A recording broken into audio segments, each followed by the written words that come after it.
This podcast is supported by The RealReal. Meet Christine. She loves shopping. And this is the sound of fashion overload. Too many fabulous things, not enough space. So Christine started selling with The RealReal. I've always loved collecting designer pieces. Gucci bags, Prada heels. But my style keeps evolving. Selling with The RealReal?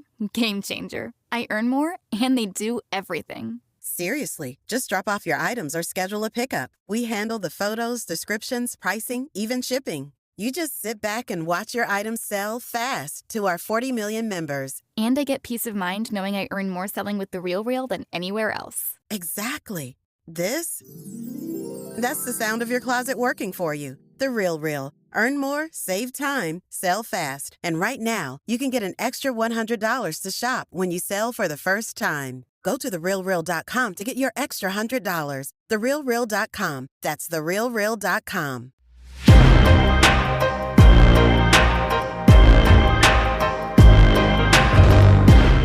Welcome, everyone, to another episode of Streamed and Screened, an entertainment podcast about movies and TV from Lee Enterprises. I'm Terry Lipshetz, managing editor of the National Newsroom at Lee and co-host of the program with Bruce Miller, longtime entertainment reporter.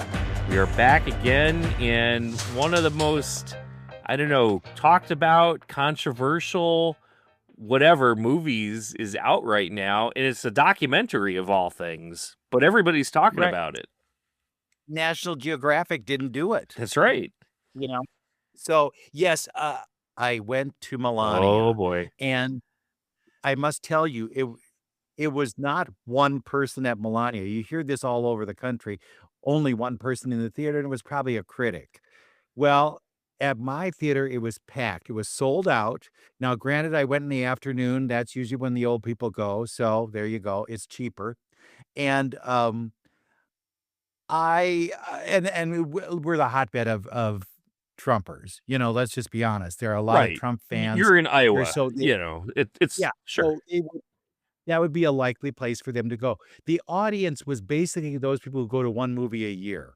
Okay. So if they were Fried Green Tomatoes fans, they were at that one. Or if they were Green Book fans, they went to that one. But I don't think we had one last year for them to go to. So this is it. And Melania is not a documentary as we know documentaries. Okay. It's more of kind of a brand rollout. You know how Ralph Lauren will do the fall looks or the look book for 2026. Sure.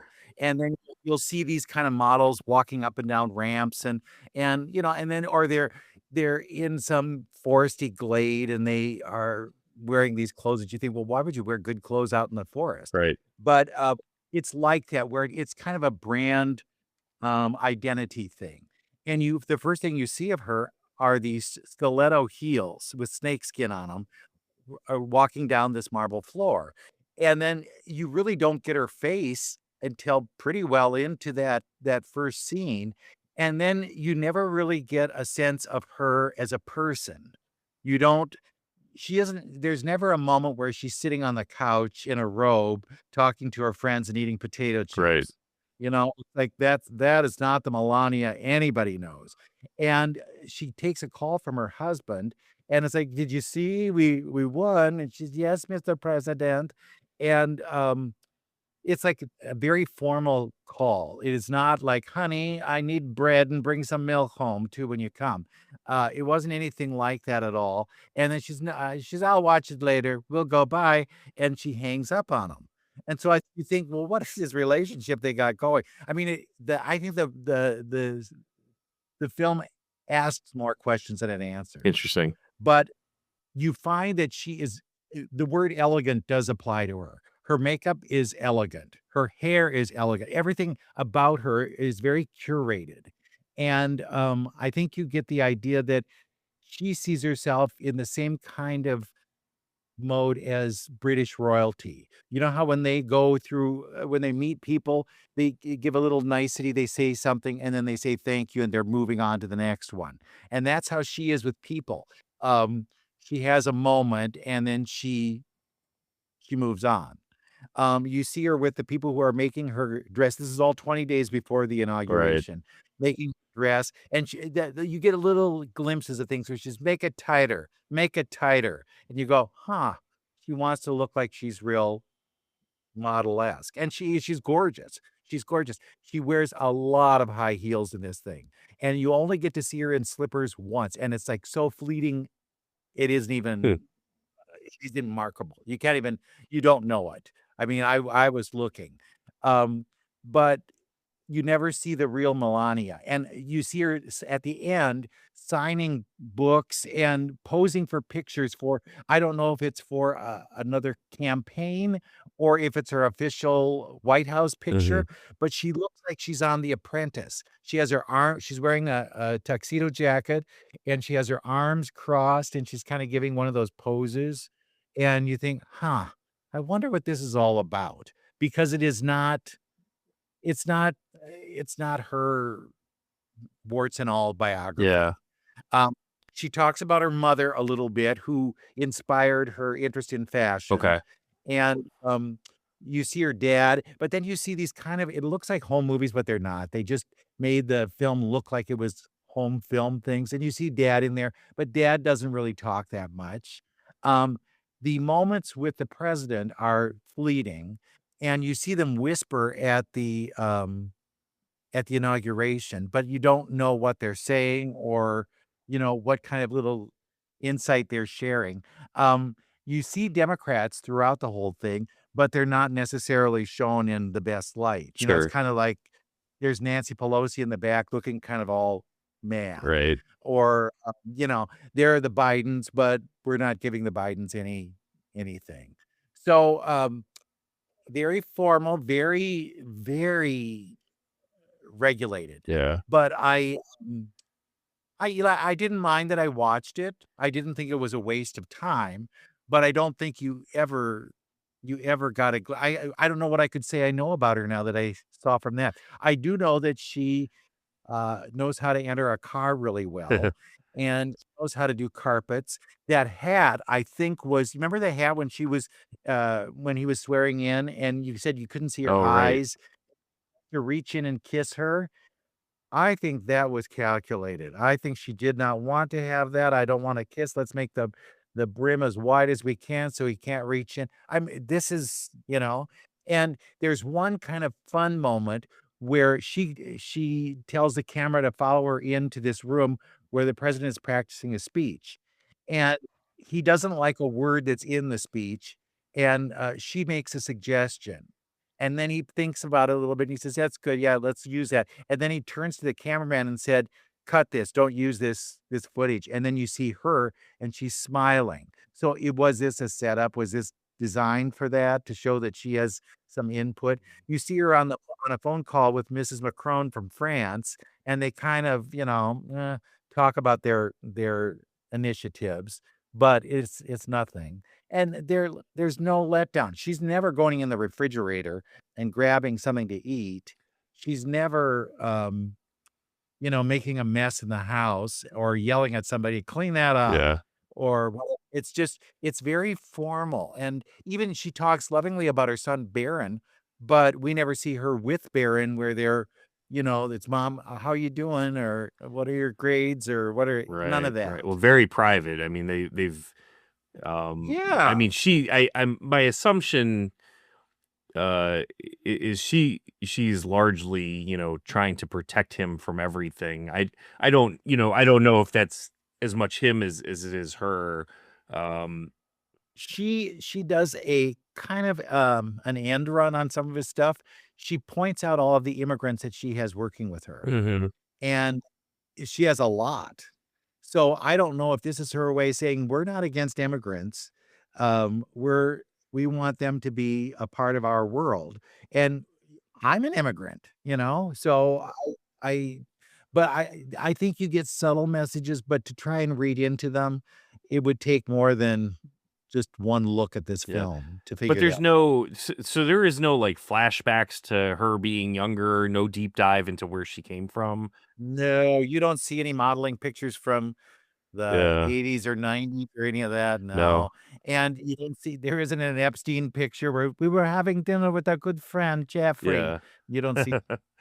Yeah. So, my thought about this too, and I'm assuming at some point I'll see it. I go to the movie theaters so infrequently. I'm not gonna go see this. This isn't what I'm gonna pay for, but it'll be on Amazon. It's an Amazon movie, so I feel like it's the type of thing I'll throw it on at some point when it comes on. But what's been interesting to me has been looking at the reviews on, in particular, Rotten Tomatoes, where, as of this moment, it has 5% from critics.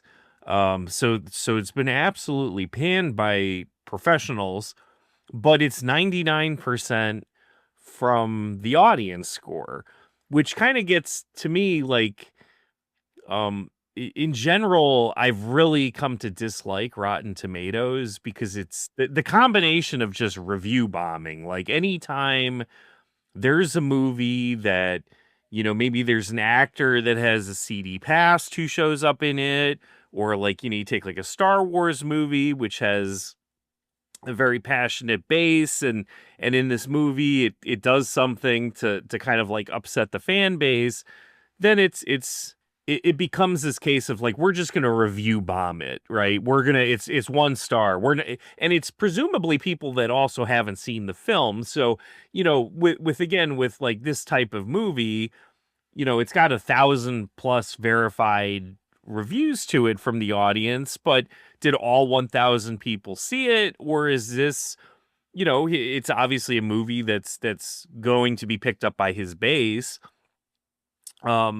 These are folks that are just going to give it a 5-star review no matter what, whether they've seen it or Right. not. And and let's be honest, it's the type of movie too where, if you're not a Trump supporter, you're probably not even going to give it the time of day to begin with. So you're already getting a very like biased opinion. But I kind of think about, I don't know if you're familiar with Dave Portnoy. He's the he does One Bite pizza reviews.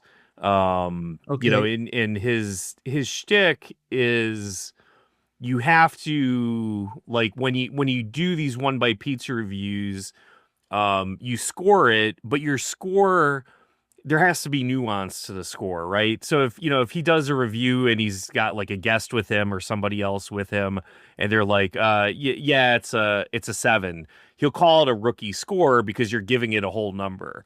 And his thing is, he's, like, okay, this pizza is a 6.9, this one's a 9.1, this one's a 7.8, but it's impossible to be a 10. And his argument is you could never be a 10, because if you're a 10, there's like, you're saying there's nothing possibly better. Right, exactly. So it kind of gets to, when you're looking at some of these reviews, and it probably doesn't help that you're scoring on kind of like a scale of like 1 to 5, because your range is a little bit smaller there. But this, I guess what I'm getting at is, there's probably a lot of folks here, they're going to see a movie like this and they're going to be, it's a 5. And then if you don't like it, it's a 1, right? There's not a 2 score in here. There's not a 3 score in here. So, I mean, There's no nuance. right. There's no nuance. And I find it hard to believe that this movie is 100% unwatchable. But I also, I've read enough about it to think like, we're not getting the whole picture. It's just a look at a 20-day period. How can you do, how can you give a legitimate kind of like true documentary to something and only look at 20 days? Like, you need a little bit more scale of time there. So, I mean, for you as a professional, on a scale of like 1 to 5 or 1 to 4, whatever you want to be, like, where does this fall for you? Well, I go 4 stars. Okay. So there's my, and I think it's around a 2, Okay. only because it looks good. It looks gorgeous. But I think what they needed the distance that would come with bringing in somebody to interview her, Yeah. to ask her questions. How do you feel at this point? What is this like for you? Or now what's different because it's your second time what do you wish you had known the first time going through all Yeah. this that you don't know now? And these aren't hardball questions that you throw at her, but it would be things that I think people would like to Yeah. know. Because how many times does somebody come back to a place that you had already said goodbye to, and you have another opportunity to make good with that? Right. And I think she has answers to things that none of us ever think about.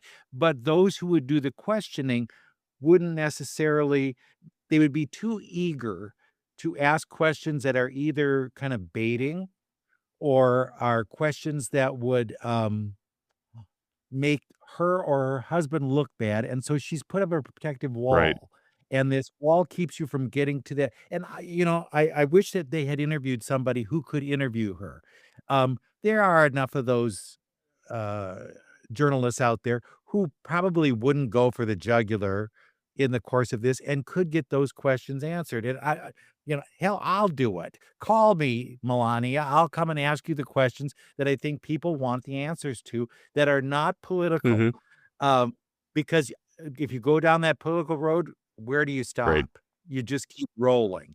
And I don't think that, she has something to say, and she certainly has her initiatives and things like that. And I don't know what Be Best is all about, even after all the things I've heard about it. Mhm. But at the end, there's this huge crawl that lists all the things she's done, and you look at it and you go, "I don't remember hearing about this." So, was this her way of saying, "You guys never paid attention to these things.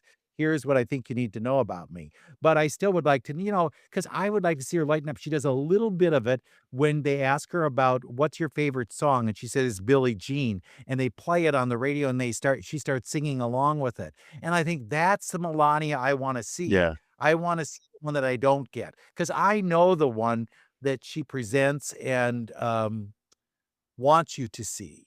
The one that's very well coiffed and always has a dress that fits perfectly. You never hear her say, "Oh my god, I can't wear that dress." That one, no, it's too tight, I'll be uncomfortable the whole night long, put it away. You never hear her say anything like that. She's constantly kind of working the system, but I think she's creating a brand more than she is creating a Right. legacy, Right. if that means Yeah. anything. But Yeah. I did not think it was horrid. I would not have done 0 on the scale. I wrote a review about it, and you'll see it if you look in one of the papers, um, that I thought was fair. I thought it told you enough. But, I have political beliefs, and I know where I stand in all of this, and I don't think that got in the Yeah. way. But I can appreciate it for what it is, but calling a documentary is stupid. It's not a documentary. It's like those, when you see on YouTube, there'll be an Architectural Digest visits somebody at Right. home, and then walk through their house and say, "Oh, I love this African art that I got when I was on tour in 1998, and so I brought that into my home, and I've got to have that in." That's what it's Sure. like. Sure. It's just it's her way of doing an AD tour without showing the White Yeah. House. Yeah. I kind of it's like I'm thinking in my head too, where you said we didn't get to see her reach into the fridge.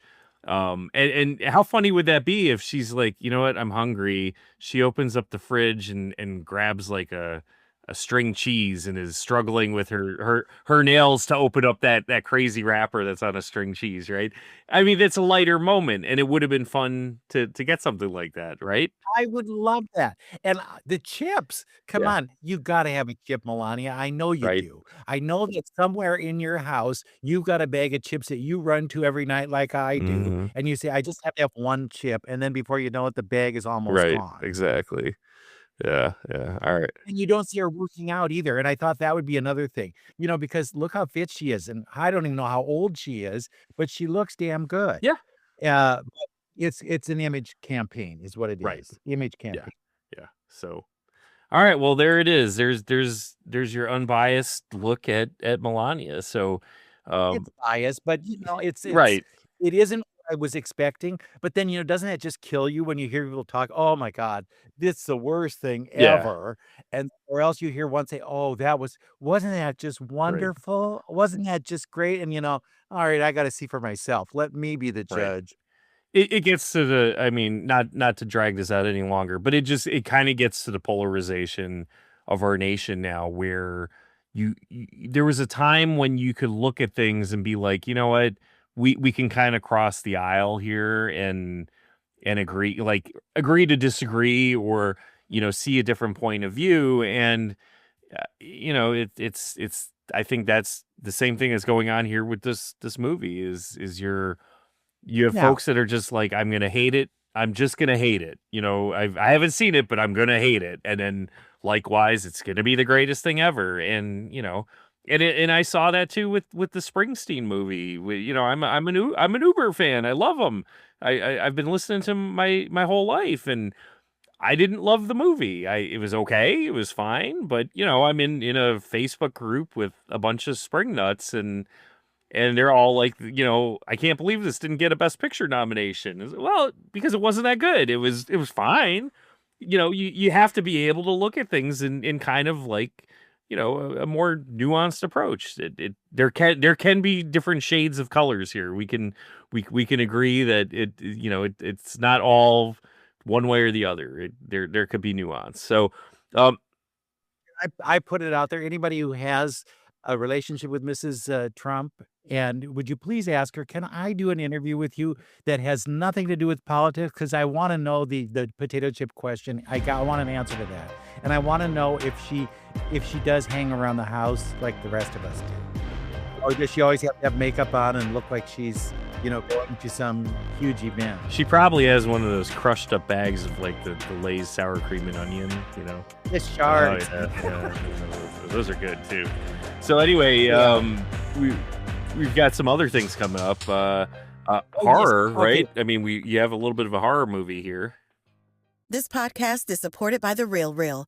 Meet Christine. She loves shopping. And this is the sound of fashion overload. Too many fabulous things, not enough space. So Christine started selling with The Real Real. I've always loved collecting designer pieces. Gucci bags, Prada heels. But my style keeps evolving. Selling with The Real Real? Game changer. I earn more, and they do everything. Seriously, just drop off your items or schedule a pickup. We handle the photos, descriptions, pricing, even shipping. You just sit back and watch your items sell fast to our 40 million members. And I get peace of mind knowing I earn more selling with The Real Real than anywhere else. Exactly. That's the sound of your closet working for you. The Real Real. Earn more, save time, sell fast. And right now, you can get an extra $100 to shop when you sell for the first time. Go to therealreal.com to get your extra $100. Therealreal.com. That's therealreal.com.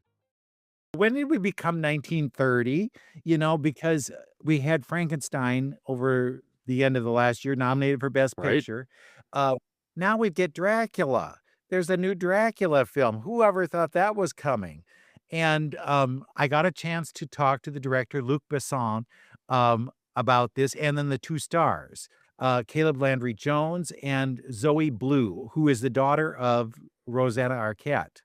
And they explained to me a lot of the details about why they did it, what the making of it. And I did not realize that Luke is so taken with Caleb that he will just do any movie with him. He thinks he's that good. They did a film called Dogman that he thought was just perfect, and then happened to suggest, I think we should do Dracula. So I have a couple of interviews if we'd like. Let's listen to the director first, Luc Besson, and then we can, if you will, flip it to the two actors, and you'll catch a sense of what they're all about and this film that's coming out very shortly. Sure, it's Bruce Miller. It's the Sioux City Journal.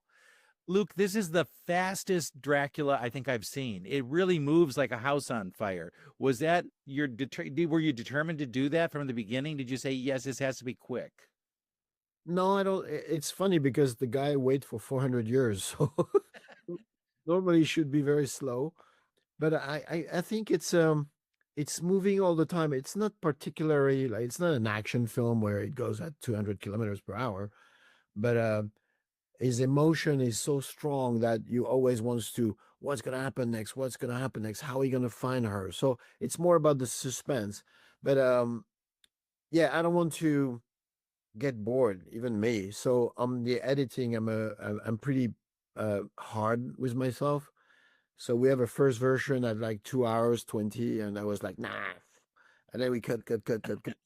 And then you always find a moment where you say, okay, that's the good timing.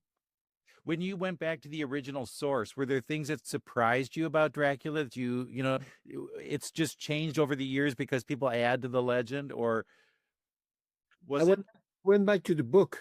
Yeah. I was very surprised because something I totally forgot. It's the romanticism.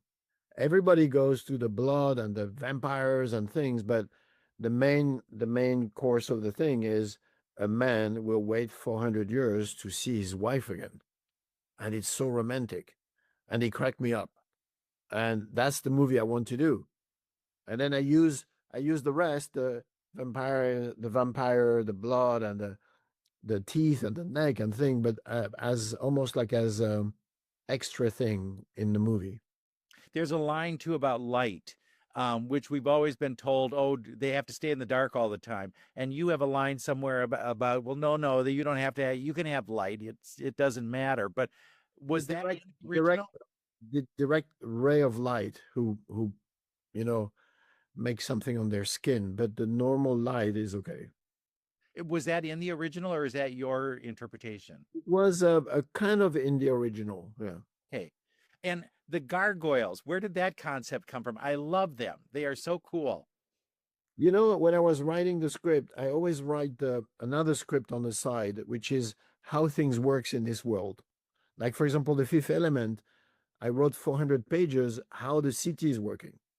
So I start this second script, and then suddenly Dracula is alone in his castle.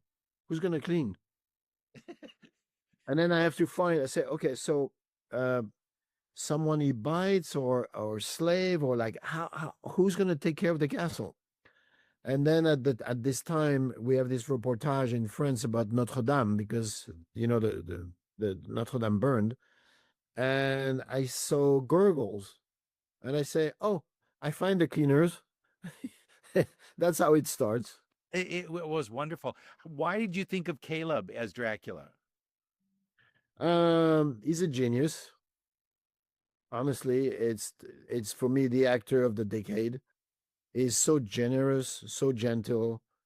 I just want to do all my films with him. Is perfect. We friend now, and then we always talk. We have a dinner, and we always like little things. What about this and what about that? And the way we built the character, it's so fresh and so unique.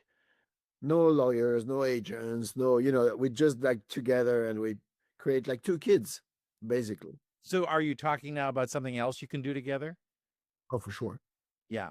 Zoe, she was a surprise for you. She wasn't one that you'd had around. Is she now a member of your company where you'll just see her in another movie at some point? I love her. She's amazing. The funny story is like, in fact, Caleb introduced me to her. He said, oh, what about her? And I never realized that she was the daughter of Rosanna. Yeah. So I met Zoe when she was big like this.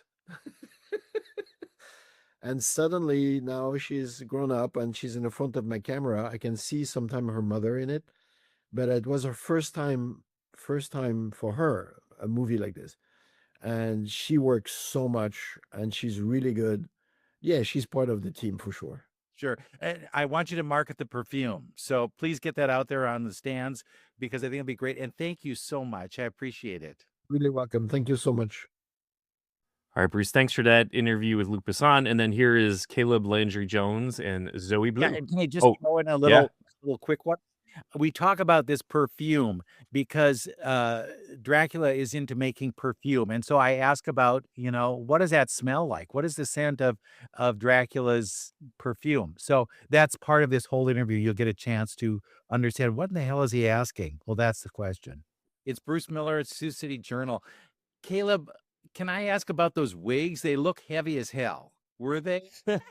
Some of them were heavier than others, yes.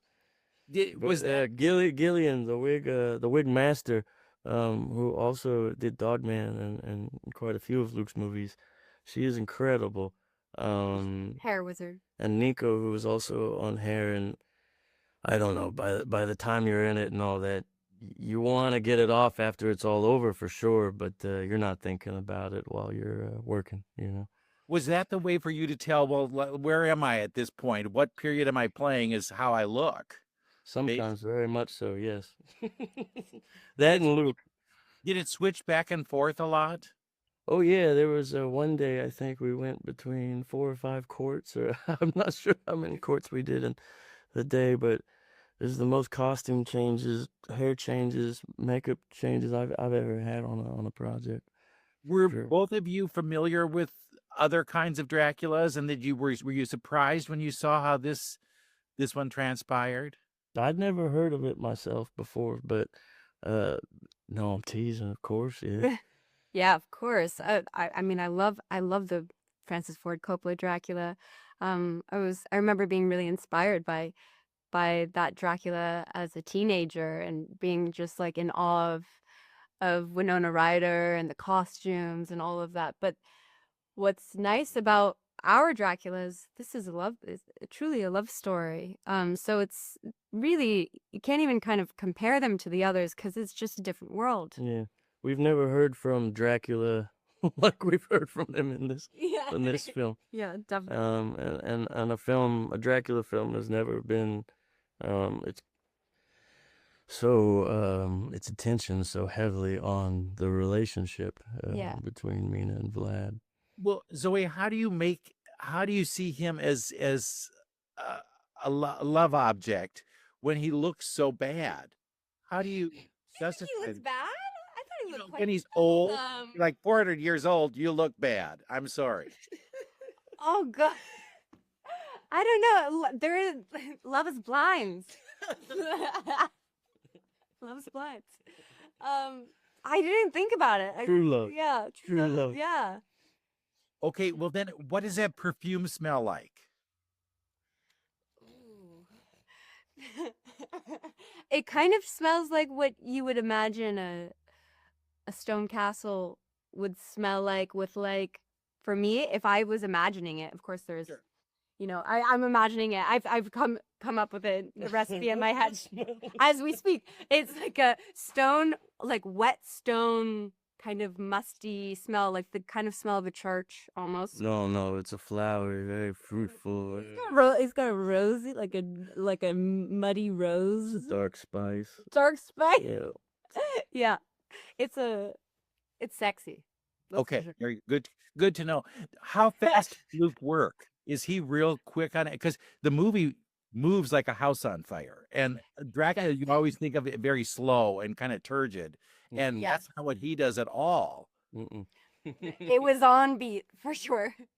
He had a pace in mind, and I mean, this film has a heartbeat, and you're literally on the beat in every scene. There are certain scenes where we have more time, like in the beginning of the film, where we're really playing around, you know, Yeah. in a lot of ways. And so this felt like there was all the time in the world.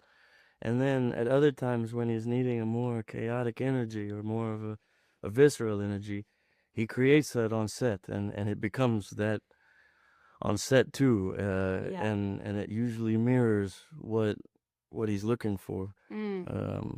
So when we are in the throes of something fast-paced, it usually is fast-paced, and it usually is. It's not hard to get in the body very fast. Yeah. And other things very delicate and very almost felt like we had all the time in the world, when we know we don't, but he made us feel like that, you know.